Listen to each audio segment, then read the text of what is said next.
Саламатсыздарбы, сиздер менен Толгонай.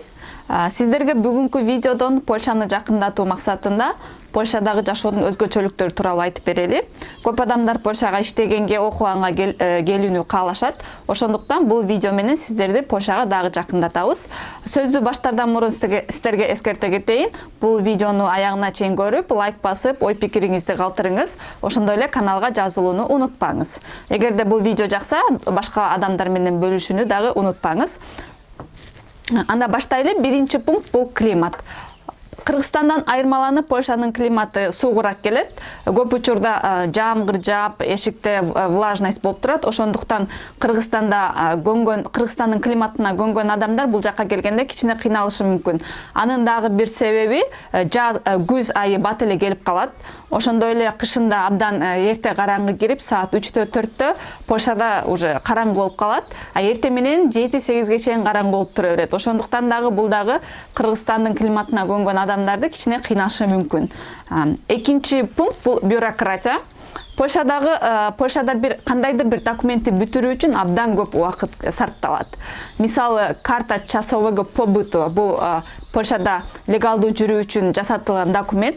Аны жасатуу үчүн кээ бир учурда 1 жыл, 1,5 жыл күткөнгө туура келет. Андай узак жасатуу эмне менен байланыштуу экенин так айтуу кыйын, себеби ошол жакта иштеген адамдардан сураганда айтышкан, бул көп документтердин түшүшү менен байланыштуу депчи. Көп адамдар ошондой документ жасатууну каалайт, ошондуктан жетишпей жатабыз деп. Бирок чынында ошондойбу же жөн гана жай иштешеби, аны эч ким билбейт. Үчүнчү пункт бул Кыргызстандагы азык-түлүктөр жокко эсе. Эгерде Кыргызстанда биз көнүп жеген азык-түлүктөрдү бул жакта жолуктурбай, таппай калышыбыз мүмкүн дүкөндөрдөн. Кээ бир шаарларда Украина элдери ачкан дүкөндөр бар, ошол жактан кичине табышыңыз мүмкүн. Өзүңүзгө жаккан, мисалы, пельмени деген азык-түлүк же башка дагы ушундай азык-түлүктөрдү. Бирок Польшанын өзүнүн дүкөндөрүндө, мисалы, биз көнгөн уйдун этинен, койдун этинен жасалган колбасаларды табуу кыйын. Ошондой эле мен жаңы келгенде кирсамын таба албай аябай кыйналгам. Анткени Польшада кирсамын колдонушпайт экен. Бир гана айна менен, порошок менен колдонушуп, ошондуктан кирсамын колдонуп көнгөн болсоңуз, Польшага келем десеңиз, сөзсүз түрдө өзүңүзгө кирсамын ала келиңиз деп сунуштамакмын. Төртүнчү пункт бул халал дүкөндөрдүн жоктугу.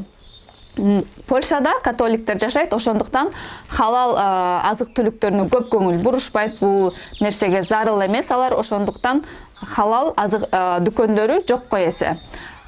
Польшанын борбор шаары Варшавада андай дүкөндөр бар. Ал эми башка шаарларында андай дүкөндөрдү табуу кыйыныраак болот. Ошондуктан сиз бир гана халал азык-түлүктөрүн колдоном десеңиз, анда Польшага келгенде кичине кыйыныраак болушу мүмкүн. Бешинчи пункт бул дүкөндөр жана соода борборлору жекшемби күнү иштешпейт. Жаңылбасам 2019-жылы закон чыккан. Жекшемби күнү эч ким иштебеши керек. Бардык адамдар эс алууга укуктуу. Ошондой эле ар бир адам үй бүлөсү менен убактысын өткөрсүн, үй бүлөсүнө убактысын көбүрөөк сарптасын деген мааниде ушундай себептер менен жекшемби күнү бардык соода борборлору, дүкөндөр, базарлар, бүт нерселер жабык болот, иштебейт. 6-чы пункт бул поляк тили. Менин байкашымча Кыргызстанда көп адамдар Польшада орус тили колдонулат, бардыгы орус тилин билет деп ойлошот экен. Тилекке каршы андай эмес. Эгерде сиз Польшага келем деп Польшада көбүрөөк жашайм десеңиз, поляк тилин үйрөнүүгө чакырмакмын. Себеби бул жакта кайсы жерге барбаңыз, поляк тили колдонулат.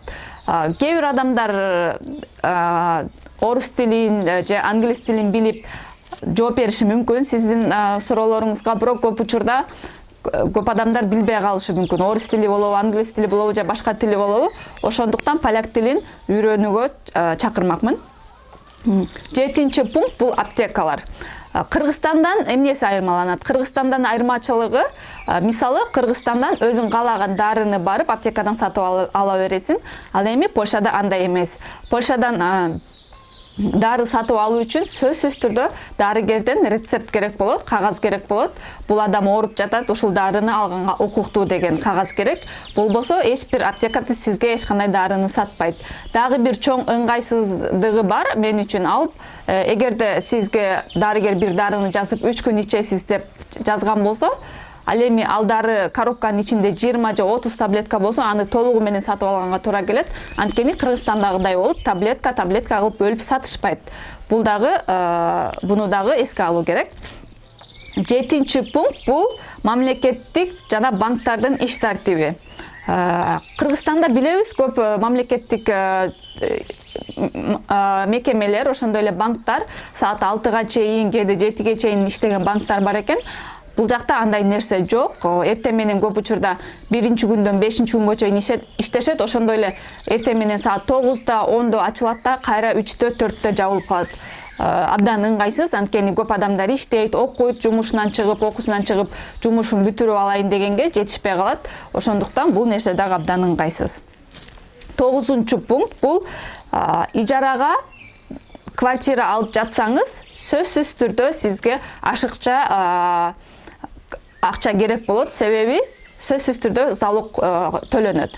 Эгерде мисалы сиз квартираны айына 2000 злотуга алып жатсаңыз, анда ошол залогдагы 2000 злоты болушу мүмкүн. Ошондой эле квартираны ижарага алып жатканда контракт түзүлөт. Ижарага берип жаткан жана ижарага алып жаткан адамдын укуктары жазылып, ал жакта бүт баары пункт болуп жазылып, эгерде сиз ошол пункттарды аткарбай койсоңуз, анда ижарага берип жаткан адам сизди жоопко тартышы мүмкүн. Ошондуктан абдан серьезный мамиле жасап, бул нерсеге жакшылап көңүл буруу керек. 10-чу пункт бул страховка. Польшада жүргөн адам сөзсүз түрдө страховка алуусуз зарыл. Эгерде иштесеңиз, анда жумуш берген тарабынан сизде страховка болот. Эгерде окуп жатсаңыз, анда өзүңүз өз алдынча страховка жасатып алыңыз деп айтмакмын. Себеби медицина кымбатыраак болот. Мисалы, бир гана консультация алыш үчүн 200-250 злото төлөнүшү мүмкүн, ал долларга которгондо $50-60 болот. Ошо бир эле консультация ошондой болушу мүмкүн. Ошондуктан страховка болуусу абдан керек деп айтмакмын. Ошондой эле башка нерселер дагы, техника болобу, унаа болобу, үй болобу, бүт нерсени страховка кылдырышат.